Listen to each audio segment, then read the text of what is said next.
3 बताया मैंने। So guys यहाँ से गुफा स्टार्ट है रास्ता। ये देखिए कितना मस्त है, ऊपर से ऐसे पत्थर हैं। ये देखिए यहाँ पे लिखा है, ये मेन गुफा है सुग्रीव गुफा। यहाँ पे इतने बड़े बड़े पत्थरों में सुग्रीव गुफा है। जब सुग्रीव और बाली जी की लड़ाई हुई थी तो इसी जगह पे क्या कहते हैं बाली को श्री राम ने तीर मारा था। Hello guys, welcome to lovely blog. कैसे सब आई होप आप लोग ठीक होंगे और मैं भी ठीक हूँ। तो आज है हमारा हम्पी का तीसरा दिन और आज हम कवर करने वाले हैं सुग्रीव गुफा, जो कि हम आज तक रामायण और महाभारत में जो सिर्फ रामायण में जो देखते आ रहे किष्किंधा नगरी, जहाँ सुग्रीव जी जिस गुफा में रहते थे बाली से छुप के, अपने भाई बाली से छुप के रहते थे। और क्या कहते हैं उसी गुफा में जो श्री राम जी को, श्री राम और लक्ष्मण जी को बजरंगबली लेकर आए थे। और उसके बाद क्या कहते हैं किष्किंधा में उस सुग्रीव गुफा में क्या कहते हैं श्री राम और सुग्रीव जी का जो मित्रता हुई थी, उसके बाद वहाँ से जो सारी प्लानिंग हुई थी कि कैसे लंका पे चढ़ाई करनी है, कैसे युद्ध करना है वानर दल के साथ मिलके।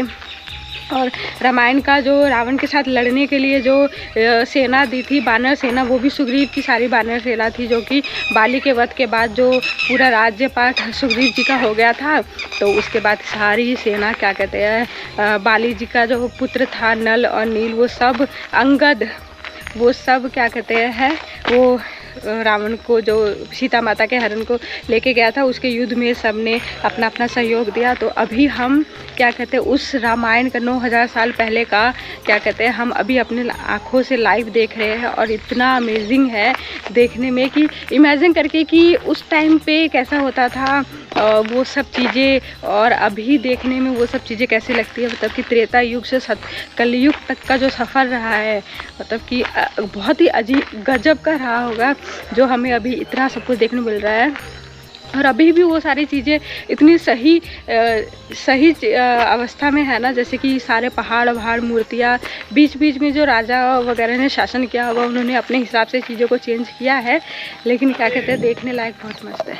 और वहाँ पे एक पत्थर से क्या कहते हैं नंदी बाबा बने हुए हैं मस्त। और मैं आप लोगों को बता देती हूँ, वो सामने जो आप देख रहे हैं वो विरूपाक्षा टेम्पल है।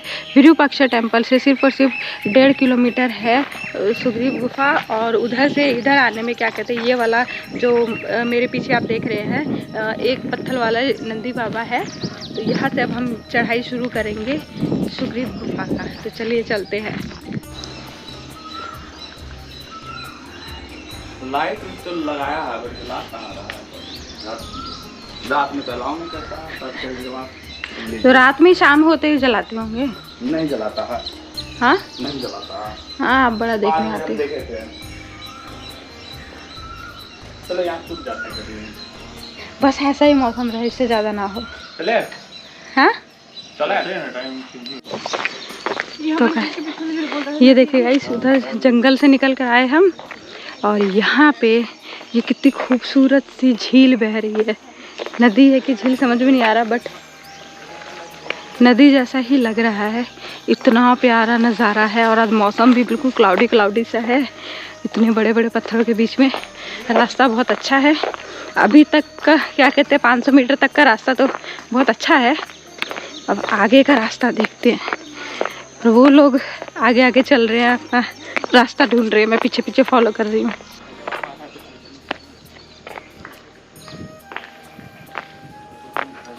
सो गाइस यहाँ से गुफा स्टार्ट है रास्ता। ये देखिए कितना मस्त है, ऊपर से ऐसे पत्थर हैं, नीचे से गुफाएं ही गुफाएं, वो भी रामायण काल की जमाने की। और यहाँ पे एक पत्थर पे मूर्ति बना हुआ है। वापस हम घूम के नदी के किनारे आ गए।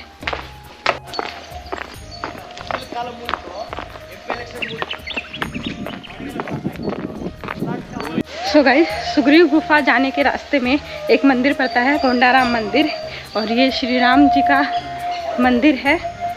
ये देखिए यहाँ पे श्री राम जी है। ऊपर अलाउ नहीं है कैमरा ले जाने, इसलिए मैं लेके नहीं जाऊँगी। ये पूरा कोंडाराम मंदिर है। और यहाँ पे क्या कहते हैं पेड़ है, और सामने बह रही है नदी, सामने मस्त वाली नदी बह रही है। और इसकी कहानी ये है कोंडाराम मंदिर की। ऐसा कहा जाता है, गांव वाले लोग कहते हैं यहाँ पे ऐसा कि, और यहीं पे बाली का वध हुआ था, और इसीलिए क्या कहते हैं यहाँ पे इस नदी के किनारे और बहुत सारे पहाड़ और जंगल हैं, तो इसी जगह पे क्या कहते हैं श्री राम ने उनको तीर मारा था बाली जी को, और यहीं पे उनका वध हुआ था। और यहीं से क्या कहते हैं सुग्रीव जी का इसी जगह पे श्री राम ने राज्याभिषेक किया था, क्योंकि वो महल में जाके राज्याभिषेक नहीं कर सकते थे, क्योंकि उनको 14 वर्ष का वनवास मिला था। इसीलिए क्या कहते हैं वो 14 वर्ष बीतने से पहले वो किसी भी राज्य महल में नहीं जा सकते थे, अंदर प्रवेश नहीं कर सकते थे।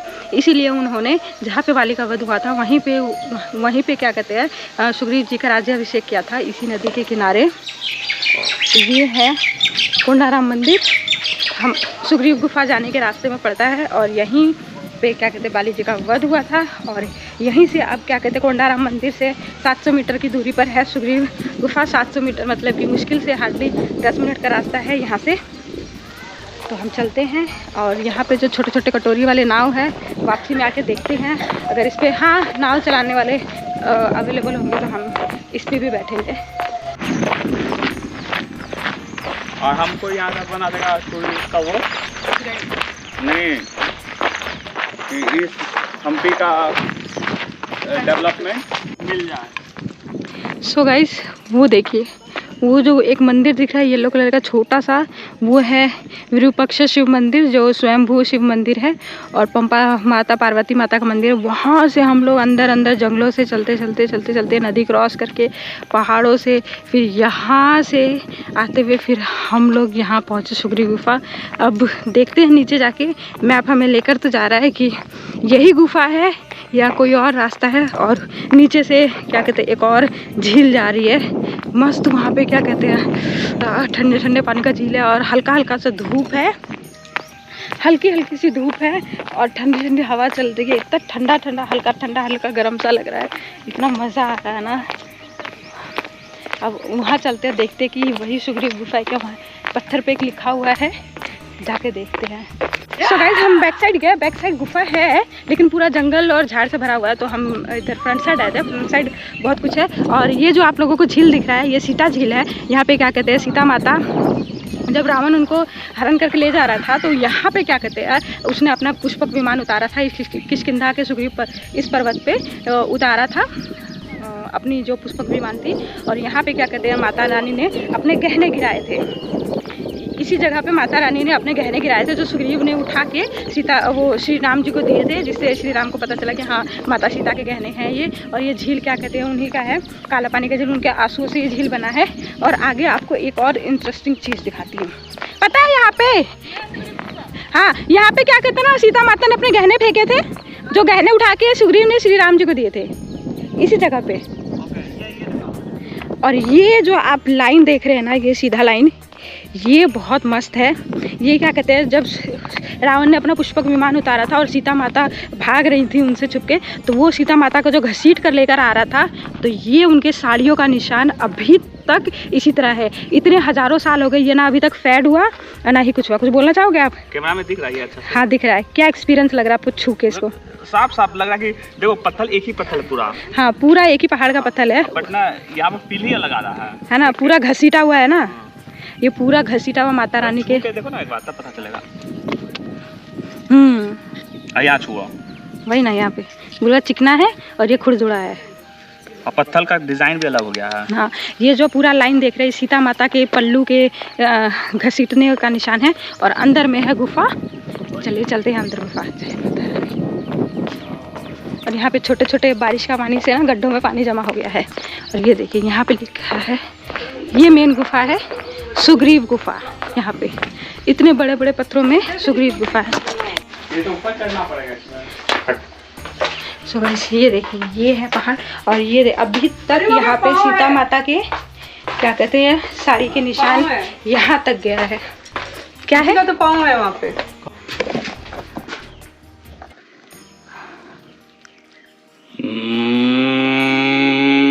वहाँ पे मूर्ति भी है राम जी लक्ष्मण जी की, वो सामने ब्लैक वाली मूर्ति है। और पूजा वूजा भी होता था शायद पहले, तभी सिंदूर और तिलक का निशान है। उतना पुराना अभी तक तो नहीं होगा। नहीं मतलब रिसेंटली ये हो सकता है। मूर्ति तो लोगों ने रखी होगी। रीजंस कि ना एक में स्टोन ऐसे मोनोलिथिक स्टोन। ये ऋषिमुख पर्वत है, जिस पर्वत पे सुग्रीव जी रहे थे। किष्किंधा नगरी के ऋषिमुख पर्वत पे सुग्रीव जी रहे थे। और इस पर्वत पे क्या कहते हैं, बाली को श्राप मिला था। ऋषिमुख ऋषि जी ने उनको श्राप दिया था कि इस पर्वत पे वो आएंगे तो उनकी शक्ति सारी खत्म हो जाएगी। इसीलिए क्या कहते हैं, सुग्रीव इस पर्वत पे आके छुपे थे बाली से, कि इस पर्वत पे सुग्रीव कभी नहीं, बाली जी कभी नहीं आ सकते, तो सुग्रीव जी सेफ रहेंगे। इसीलिए इसी पर्वत पे आके क्या कहते हैं, बाली जी सुग्रीव जी छुपे थे। और श्री राम जी की मित्रता भी यहीं पे हुई थी सुग्रीव जी से।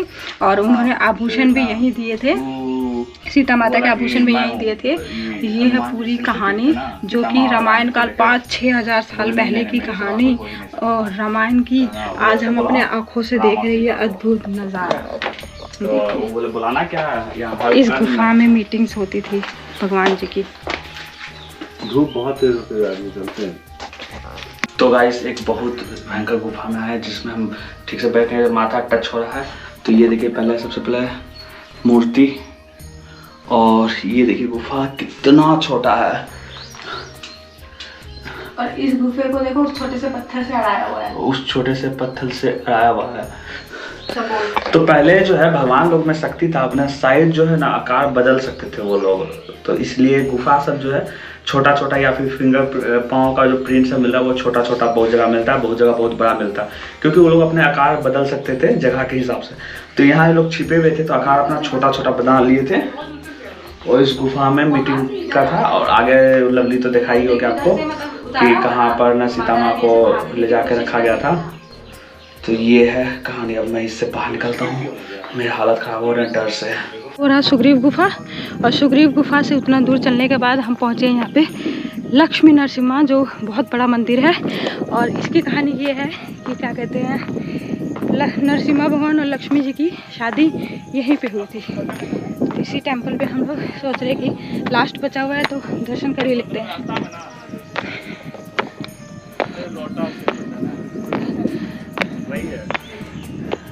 वो रास्ते के पानी है, कुछ है नहीं। ये है पूरा नरसिम्हा टेम्पल, जिसको क्या कहते हैं खंडित कर दिया गया है, जिस वजह से पूजा पाठ नहीं होता है।